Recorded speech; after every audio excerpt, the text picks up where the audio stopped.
আৰক্ষীক চ্যালেঞ্জ আলফা স্বাধীনৰ আৰক্ষী বৰঘৰত বোমা সংস্থাপন আলফা স্বাধীনৰ গণৰাজ্য দিৱসৰ দিনাৰ ৰেহাবাৰী লালমাটি আৰু আইএছবিটিত বোমা আতংক ৰাজ্যবাসীয়ে যি সময়ত ৭৪ সংখ্যক গণৰাজ্য দিৱস উদযাপন কৰি আছিল সেই সময়তে হোৱা লাগিল মহানগৰী তিনিটা স্থানত এই দৃশ্য মহানগৰী লালমাটিৰ বোমা বিস্ফোৰণৰ বৃহৎ শব্দৰে বিস্ফোৰণ ঘটিছিল এই স্থানত তাৰ পাছতে স্থানীয় লোকৰ মাজত হাহাকাৰ পৰিৱেশ কি দেখিছিল শুনক প্ৰত্যক্ষদৰ্শীৰ মুখেৰে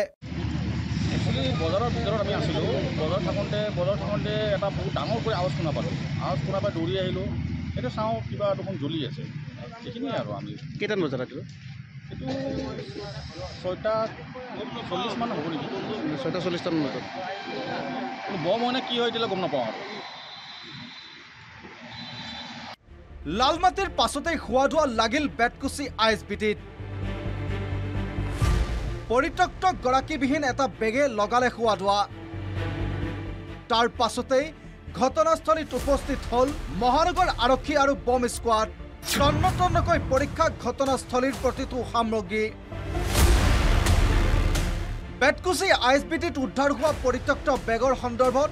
মহানগৰ আৰক্ষী আয়ুক্ত পাৰ্থসাৰথী মহন্তৰ মন্তব্য এটা খালী বেগ আছিলে খালী বেগটোৰ ভিতৰত কাপোৰ আছে তাৰ বাহিৰে বেলেগ এই দুটাকৈ স্থানত বোমাতংক চলি থকাৰ মাজতে ৰিহাবাৰীত শুনা গ'ল বিস্ফোৰণৰ বৃহৎ শব্দ তিনিটাকৈ স্থানত বোমাতংক চলাৰ পাছতে আৰক্ষী আয়ুক্তগৰাকীয়ে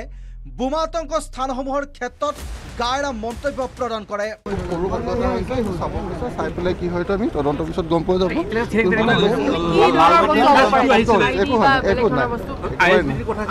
নাই সেইটো এটা খালী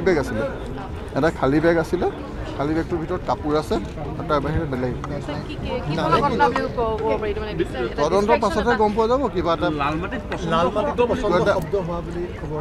এটা শব্দ হৈছিলে চাবলৈ গৈছে তাতে কোনো ধৰণৰ হোৱা নাই যেতিয়া দুষ্কৃতিকাৰী কোনে কি কৰিছে উঠি যাব মহানগৰীত তিনিটা স্থানত বোমা সংস্থাপন কৰাৰ লগতে আন একাধিক স্থানতো বোমা সংস্থাপন কৰাৰ কথা প্ৰকাশ কৰে আলফা স্বাধীনে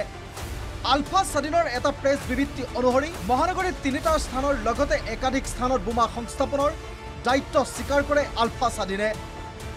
গণৰাজ্য দিৱস বৰ্জনৰ প্ৰতিবাদ স্বৰূপে আৰক্ষী শীৰ্ষ বিষয়াই গৰ্ব পাই থকা গুৱাহাটী মহানগৰীৰ তিনিটাকৈ স্থানত বোমা সংস্থাপন কৰি এক প্ৰকাৰে আৰক্ষীক চ্যালেঞ্জ আৰু আলফা স্বাধীনৰ বীৰত্ব প্ৰমাণ কৰে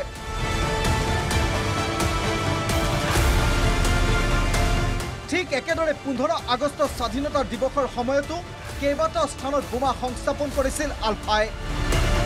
কিন্তু এইখিনিতে প্ৰশ্ন হয় গণৰাজ্য দিৱসৰ পূৰ্বে মহানগৰী চৌদিশে দিনে নিশাই আৰক্ষী তীক্ষ্ণ দৃষ্টি আৰু নাকা চেকিঙৰ পাছত কিদৰে সম্ভৱ হ'ল আলফাৰ বাবে সেয়াহে আচল কথা যি সময়ত আলফা স্বাধীনক দুৰ্বল বুলি প্ৰতিপন্ন কৰাৰ চেষ্টা চলিছিল সেই সময়ত পুনৰ শক্তি প্ৰদৰ্শন আলফা স্বাধীনৰ